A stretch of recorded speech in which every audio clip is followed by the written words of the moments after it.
పాకిస్తాన్ పట్ల భారత విదేశాంగ విధానంలో ఒక్కసారిగా స్పష్టమైన మార్పు. ఒకవైపు జమ్మూ కాశ్మీర్ పేరుతో భారత అంతర్గత విషయాల్లో జోక్యం చేసుకోవడాన్ని ఇంకెంత మాత్రం సహించబోమన్న హెచ్చరికలు. మరోవైపు దాయాది నుంచి స్వేచ్ఛ కోరుతూ పాక్ ఆక్రమిత కశ్మీర్, బలూచిస్తాన్ ప్రాంతాల ప్రజలకు మద్దతు. ఇవన్నీ పాకిస్తాన్ను కలవరపాటుతో పాటు ఆత్మరక్షణలో పడవేసేవి. కల్లోల కశ్మీరంపై 2 రోజుల క్రితం అఖిలపక్ష సమావేశం తర్వాత మోదీ ప్రస్తావించిన ఇవే అంశాలు దాయాది దేశాన్ని ఇరకాటంలో పెట్టాయి. అందుకు సంబంధించి ఎర్రకోట నుంచి ప్రధాని మోదీ చేసిన తాజా ప్రకటన తాజా విదేశీ విధానంలో కొత్త మార్పులపై సంకేతాలిస్తోంది.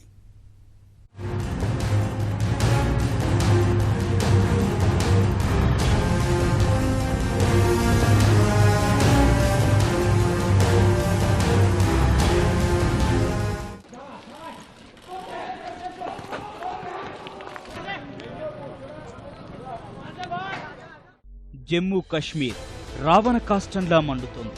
ఆందోళనలు మొదలై నెల రోజులకు పైనే అయ్యింది. అక్కడ శాంతి నెలకొల్పేందుకు కేంద్ర ప్రభుత్వం చేయని ప్రయత్నం లేదు. సున్నితమైన అంశం కాబట్టి ఆచితూచి అడుగులు వేస్తోంది. ఇదే బలహీనతను సాకుగా తీసుకుని ఇష్టం వచ్చినట్టు ప్రకటనలు చేస్తూ లోయలో మరింత ఆజ్యం పోస్తోంది దాయాది దేశం పాకిస్తాన్. మనకన్నా ఒకరోజు ముందు స్వాతంత్ర్యం జరుపుకున్న ఆ దేశం కశ్మీర్ ప్రజల పోరాటానికి మద్దతుగా స్వాతంత్ర్య దినోత్సవాన్ని అంకితమిస్తున్నట్టు ప్రకటించి మరింత దుందుడుకుతనాన్ని ప్రదర్శించింది. తనకు వేరే సమస్యలు ఏవీ లేనట్టు కశ్మీర్ సమస్యే తన సమస్యగా సృష్టించుకుని నానా హంగామా చేసేస్తోంది. ఈ హంగామా వెనుక కుట్ర ఎవరికీ తెలియంది కాదు. పైగా కశ్మీర్లో ప్రజలు ఇబ్బందులు పడుతున్నారని, అక్కడ సాధారణ పరిస్థితులు నెలకొనేంత వరకు నిత్యావసర వస్తువులు సరఫరా చేస్తామంటూ ఎవరూ అడగని పెద్దరికాన్ని భుజానికెత్తుకుంది. అయితే పాక్ ఎత్తుగడలు తెలిసిన భారత్ ఇంతవరకు సరఫరా చేసిన ఉగ్రవాదం చాలంటూ చురకలంటించడంతో మౌనం వహించింది.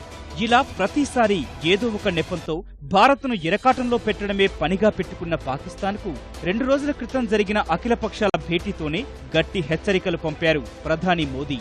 సరిహద్దు ఉగ్రవాదం కారణంగా జమ్మూ కశ్మీర్లో అలజడి రేగుతోందన్న ప్రధాని అందుకు కారణం పాకిస్తానేనని కుండబద్దలు కొట్టారు. అబద్ధాన్ని నిజం చేయడానికి పాక్ 1000 అబద్ధాలు చెప్పినా ప్రపంచం నమ్మదన్నారు.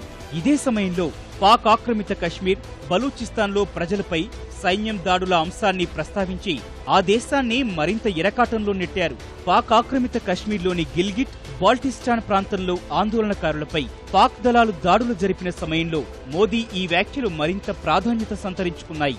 చైనా జోక్యం, పాకిస్తాన్ సైన్యం అణచివేతను నిరసిస్తూ వారి బలగాలు ఆ ప్రాంతం వదిలి వెళ్లాలంటూ ప్రజలు పెద్ద సంఖ్యలో వీధుల్లోకొచ్చారు. గిల్గిట్, బాల్టిస్టాన్లో అనేక మంది యువకులను పాక్ సైన్యం నిర్బంధించిందని, సైన్యం తమ భూభాగాన్ని వెంటనే విడిచి వెళ్లిపోవాలన్న నిరసనలు పెరిగాయి. కొద్ది రోజులుగా తీవ్ర స్థాయిలో కొనసాగుతున్నాయి.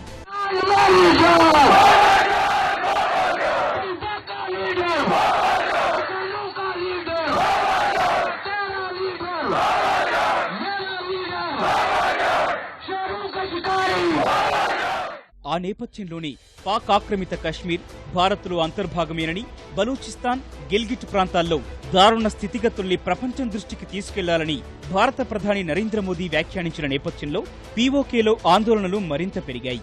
కశ్మీర్లో నెలకొన్న అనిశ్చితి, ఆందోళనలకు పాక్ మద్దతు ఉందన్న మోదీ పీఓకేలో పాక్ అరాచకాలని ప్రపంచ దేశాల ముందు నిలుపుదామని పిలుపునివ్వడం పట్ల బలూచిస్తాన్, ఆయా ప్రాంతాల్లో స్వేచ్ఛ కోసం పోరాడుతున్న నేతల నుంచి సానుకూల స్పందన వచ్చింది. తమ పోరాటానికి మద్దతిచ్చినందుకు ధన్యవాదాలు తెలుపుతూ ప్రధానిని ప్రశంసల్లో ముంచెత్తారు.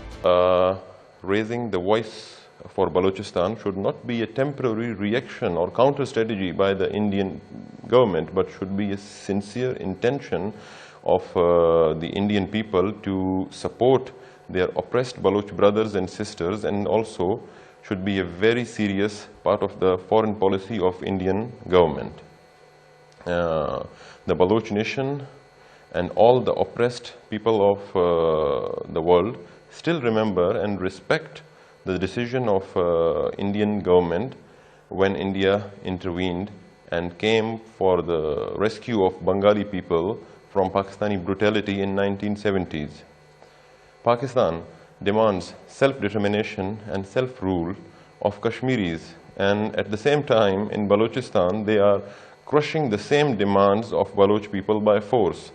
This does not only exposes the double standards of Pakistan, but also their evil designs to disrupt the peace and stability in the region. పదే పదే భారత్లో అంతర్భాగమైన జమ్మూ కాశ్మీర్ అంశంలో పాక్ తలదూర్చటం ఇష్టం లేని భారత్ ఈసారి ఆ దేశానికి పంపిన హెచ్చరికలు అందరినీ ఆశ్చర్యంలో పడేయడమే కాదు, ఆలోచనలు రేకెత్తించాయి. ఇప్పటి వరకు ఉదారవాదంతో ముందుకు సాగుతూ పొరుగు దేశంతో ఉన్న సమస్యల్ని పరిష్కరించుకోవాలనుకున్న భారత్ వైఖరి సరికొత్త పరిణామమే. కశ్మీర్ సమస్యను ఎలాగైతే అంతర్జాతీయం చేయాలని భావిస్తుందో అదేవిధంగా పాకిస్తాన్ సమస్యల్ని కూడా ఆ స్థాయికి తీసుకువెళ్లాలని చేసే యత్నం పొరుగు దేశానికి ఇబ్బందికర పరిణామమే. ఇప్పటి వరకు స్వతంత్ర పోరాటం కోసం మద్దతు కోరుతున్న బలూచ్ పీఓకే ప్రజలకు తాజాగా భారత్ నుంచి వచ్చిన మద్దతు మరింత ఉత్సాహాన్నిచ్చిన పాక్ను ఇరకాటంలో పెట్టడం మాత్రం ఖాయం. వాస్తవానికి వేర్పాటువాదాన్ని ప్రోత్సహించని భారత్ ఇలాంటి అంశాల పట్ల ఎప్పుడూ ఆచితూచి స్పందిస్తోంది. కానీ పాక్ లాంటి దేశాలతో వ్యవహరించే విషయంలో ఇప్పుడు మారిన స్వరమే విదేశాంగ విధానంలో కొత్త వ్యూహంలా కనిపిస్తోంది. ఏది ఏమైనా బలూచిస్తాన్ పీఓకే విషయంలో ప్రస్తుతం భారత్ చేసిన ప్రకటన ఆ దేశానికి కీలెరిగి వాత పెట్టినట్టయింది. సరైన సమయంలో వ్యూహాత్మక అంశాలపై సరైన వేదిక ద్వారా మనదైన వాణిని వినిపించారు. స్వతంత్ర దినోత్సవ ప్రసంగంలోనూ ప్రధాని ఆ విషయాల్ని ప్రస్తావించి దాయాదిని మరింత ఇరుకున పెట్టారు. అందుకే అక్కడి ప్రజలు మోదీని ఆకాశానికెత్తేస్తున్నారు.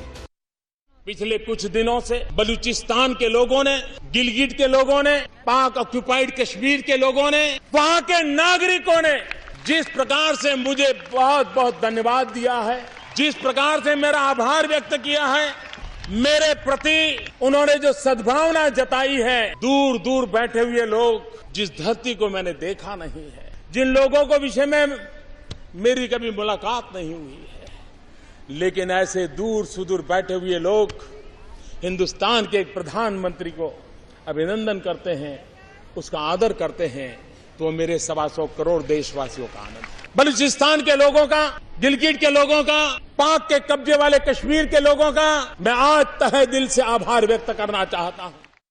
జమ్మూ కాశ్మీర్ విషయంలో భారత్ పాకిస్తాన్ మధ్య వివాదాలు, సమస్యల పరిష్కారాలు చాలా వరకు తెలిసినవి. మరి పాక్ ఆక్రమిత కాశ్మీర్, బలూచిస్తాన్ గురించి ప్రపంచానికి తెలిసింది ఎంత? అసలు అక్కడున్న సమస్య ఏంటి అంటే, బలూచిస్తాన్ వాయవ్య పాకిస్తాన్లో ఉన్న ప్రాంతం. ఇరాన్, ఆఫ్ఘనిస్తాన్ సరిహద్దులతో పర్వతాలు, ఎడారులు విస్తారంగా ఉన్న ప్రదేశం. పర్వత ప్రాంతాలు ఎక్కువగా ఉండటం వల్ల ఇక్కడి వారిలో కొండజాతి వాళ్లు ఎక్కువే.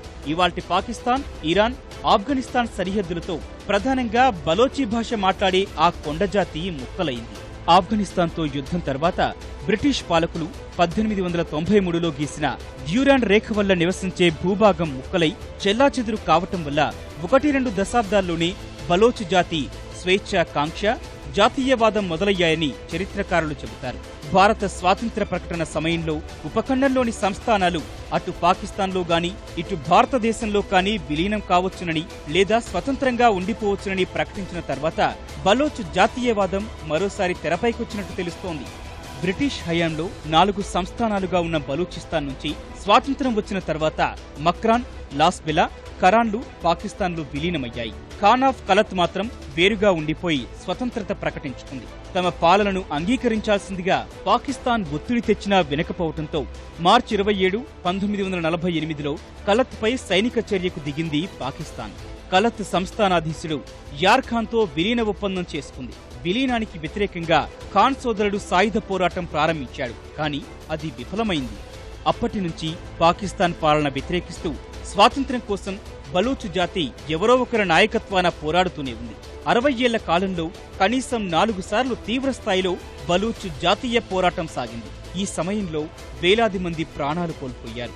పాకిస్తాన్ సైన్యం ఉద్యమాన్ని ఎప్పటికప్పుడు ఉక్కుపాదంతో అణిచివేస్తూ వచ్చింది. ఆ క్రమంలో బలూచ్ ప్రజలపై మానవ హక్కుల ఉల్లంఘన యథేచ్ఛగా సాగుతున్నా అగ్రరాజ్యం సైతం నోరు మెదపలేదు. కారణం ఆ దేశానికి ఉన్న స్వార్థ ప్రయోజనాలే. పాకిస్తాన్లో ఓ రాష్ట్రంగా బలూచిస్తాన్ ఆ దేశ విస్తీర్ణంలో సగ భాగాన్ని ఆక్రమించిన జనాభాలో మాత్రం 5% ఆశ్రయమిస్తోంది. విస్తృతంగా చెమురు, సహజ వాయువు, రాగి వంటి సహజ సంపదలు ఉన్నందువల్ల ఆ ప్రాంతాన్ని వదులుకోవడానికి పాక్ ఎంతమాత్రం ఒప్పుకునే పరిస్థితిలో లేదు. భౌగోళికంగా, వ్యూహాత్మకంగా కీలకమైన ఇరాన్కు, ఆఫ్ఘనిస్తాన్కు పొరుగున ఉండటం వల్ల కూడా దాయాదికి ఆ ప్రాంతం ఎంతో కీలకమైంది. బలూచ్ స్వాతంత్ర పోరాటాన్ని ఇరాన్, చైనా, అమెరికా వ్యతిరేకిస్తున్నాయి. మరోవైపు వీరికి ఇరాక్, ఆఫ్ఘనిస్తాన్, భారత్, రష్యా మద్దతు పలుకుతున్నాయి. ఓ దేశ భౌగోళిక ఆర్థిక అస్తిత్వాన్ని దెబ్బతీసే ఇలాంటి ఉద్యమానికి భారత్ ఎందుకు మద్దతివ్వాల్సి వస్తుందన్న అంశానికొస్తే అందుకు కారణం పొరుగుదేశం వ్యవహార శైలి. శత్రువుకు శత్రువు మిత్రుడు అన్న వ్యూహంతో వారికి మద్దతివ్వాల్సిన అవసరం ఏర్పడింది. పాకిస్తాన్ దూకుడుకు అడ్డుకట్ట వేయాలంటే ఇలాంటి రాజకీయ వ్యూహాలు తప్పవని తన స్పష్టమైన ప్రకటనతో మరోసారి నిరూపించారు మోదీ.